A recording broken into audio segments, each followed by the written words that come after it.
कालू गुर्राया। उसकी हिंसक आवाज वहां गूंजी। नहीं, इस रिपोर्टरनी पर पहले मेरा हक है। पहले मैं इसकी आखिरी भगवान वाली उम्मीद भी तोड़ना चाहता हूं, फिर इसकी धज्जियां उड़ाऊंगा। उसके बाद तुम लोगों को सौंप दूंगा, फिर तुम लोग चाहो इसके साथ जो मर्जी वो करना। तभी सूरी, जिसने बंधन खोलकर लात खाई थी, वह बोला, पर कालू उस्ताद, सबको भरपूर मजा आना चाहिए। अगर आप कहो तो एक मस्त वाली आइडिया दूं। कालू ने उसकी आंखों में देखा और सूरी उसका इशारा समझकर आगे कहने लगा, क्यों ना एक लड़की यहाँ और लाई जाए, खेल का मजा दुगना हो जाएगा, फिर दोनों साथ में मिलकर चीखेंगी। कालू की आंखों में चमक आ गई। उसने 2 आदमियों को इशारा किया और वो एक लड़की को वहां बाल पकड़कर घसीटते हुए ले आए। वो लड़की बुरी तरह चीख रही थी। वो आदमी उसको थप्पड़ पे थप्पड़ मारे जा रहा था। प्रथा ने उस लड़की को देखा, दोनों की नजरें मिली और दोनों के दुख साझा हो गए। जब इंसान सब तरफ से उम्मीदें खो देता है, तब उसकी भगवान से उम्मीदें बढ़ जाती है। यही हाल महाभारत में द्रौपदी के साथ हुआ था। तभी तो कृष्ण ने उनकी मदद की थी, परंतु आज इस कलयुग में क्या कृष्ण भी आना चाहेंगे? प्रथा आंख बंद किए खड़ी थी और उसकी आंखों से अनवरल आंसू बहे जा रहे थे। उसके मन में आ रहा था कि जैसे सीता माँ धरती में समाई, वैसे ही धरती फटे और वो भी धरती में समा जाए, या भगवान कुछ ऐसा करे कि इस धरती की सभी औरतें और लड़कियां कहीं गायब हो जाए, ताकि इन नराधम भेड़ियों को जो औरतों के प्रति हमेशा बुरी नजर रखते हैं या जिनको औरत महज एक खिलौना लगता है, सबको सबक मिले। अब उनकी आखिरी उम्मीद किसी चमत्कार पर ही थी। इधर उस लड़की के साथ भी उन नीच लोगों ने गंदा खेल खेलना शुरू कर दिया। उसके कपड़े थोड़ा थोड़ा करके फटते जा रहे थे और वो अपने हाथों से अपने अर्धनग्न शरीर को ढकने का असफल प्रयास कर रही थी। उसकी चीखें प्रथा की सिसकियों के साथ वातावरण को विभत्स बना रहा था। अब जब उस खेल में उन लोगों का मन भर गया, तब उन्होंने असली खेल खेलने का निश्चय किया। कालू अपने आदमियों से बोला, मानना पड़ेगा, ये वाली लड़की भी इस रिपोर्टरनी की टक्कर की ही है। दोनों की दोनों हाय तौबा करा देने वाली हैं। मेरा मन तो कर रहा है कि दोनों को एक साथ ले लूं, पर फिलहाल धनराज साहब ने पैसे रिपोर्टरनी के ही दिए हैं, तो इस हसीना को मैं तुम लोगों के लिए छोड़ता हूं। जाओ ऐश करो। ये सुनना था कि उन 3 आदमी उस लड़की को एक कोने में ले जाने लगे। लड़की विरोध कर रही थी, पर उस राक्षसों पर कोई फर्क नहीं पड़ रहा था। क्यों उस्ताद, मान गए ना मेरी पसंद को? तभी तो उन 16 लड़कियों में से मैंने इस लड़की को चुनकर लाने को कहा था। रिपोर्टरनी की टक्कर की है, एकदम इंकलाब जिंदाबाद वाली। आप रिपोर्टरनी को तोड़ो, तब तक हम सब इसको तोड़ते हैं। सूरी अपने पीले दांतों को सफेदी की चमकार की तरह दिखाते हुए बोला। कालू चमक उठा। क्या बक रहा है साले? हमने तो 15 ही उठाई थी, ये 16वीं कहां से आ मड़ी? कहीं पुलिस वाली तो नहीं है? तभी एक जनाना चीख वहां गूंजी। उस चीख में दर्द या डर नहीं था, बल्कि गुस्सा था।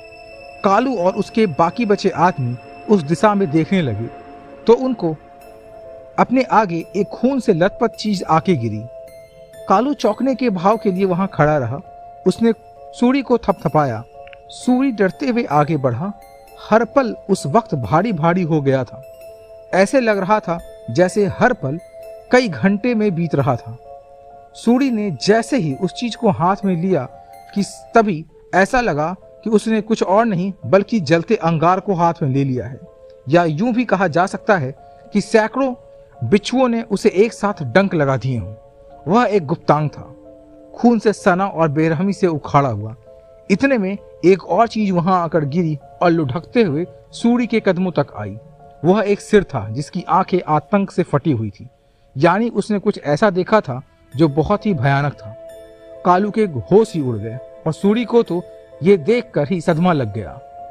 कालू ने अपने होश दुरुस्त किए और सारी हिम्मत बटोरकर जोर से दहाड़ा। वहां क्या हो रहा है? कौन है वहां?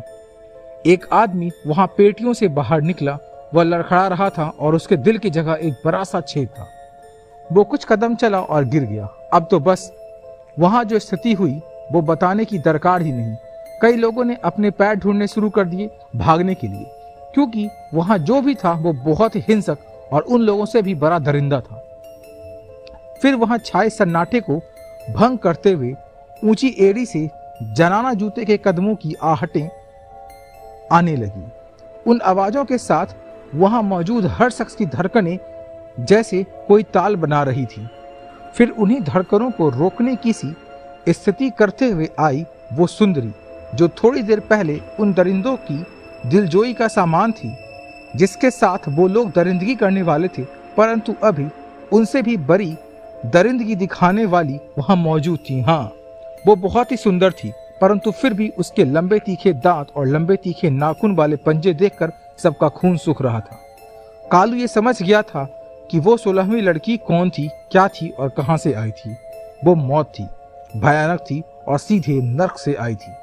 इससे पहले कोई कुछ कर पाता, उसके पंजे में पकड़े हुए तीसरे आदमी की गर्दन उसने अपने हाथ की हल्की जुम्बिश देकर उखाड़ दिया और उस गर्दन को ऊंचा कर उससे बहते खून को सीधा अपने मुंह में डालने लगी। उस वक्त उसकी आंखें बंद थी, जैसे वो युगों से प्यासी हो और अब उसे बहुत तृप्ति मिल रही हो। ये दृश्य देख कईयों की पतलूने गीले हो गए। उन्होंने छोटी उंगली उठाकर झाड़ी के पीछे जाने वाला काम वहीं कर दिया। कोई और मौका होता तो शायद वो शर्म से ही मर जाते, परंतु अभी तो किसी का भी ध्यान पतलूनों पर भी नहीं था। इतने में कालू दहाड़ा, देखते क्या हो कमबख्तों, इसे खत्म कर दो। हलवा थी क्या जो खत्म हो जाती? कुछ तथाकथित मर्द मिलकर एक औरत पर अत्याचार करके यह समझ बैठते हैं कि पूरी दुनिया वही चलाते हैं, पर जब कोई औरत जात उनको उनकी असली औकात उनके सभी पिताओं के नाम के साथ याद दिला दे तो उनकी मर्दानगी पतलूनों के रास्ते बाहर आ जाती है। यही हुआ था वहां भी। किसी में भी हिलने की ताकत भी ना रही। पृथा ने देखा वो अद्भुत दृश्य जो अब तक जिसने भी देखा वो जीवित ही ना रहा। वो लड़की अपने भयानक रूप में आ गई। उसका कद सामान्य से काफी बड़ा हो गया।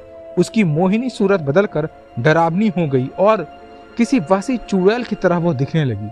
पृथा समझ गई कि अब तक जो भी हत्याकांड हुए थे वह सब इसी ने किया है। उसी ने हरवंश लाल और उन 2 रेपिस्ट को, धनराज के बेटे को और विक्रम पर हमला करने वालों को बेरहमी से मारा था। उसी का आतंक था इस शहर में।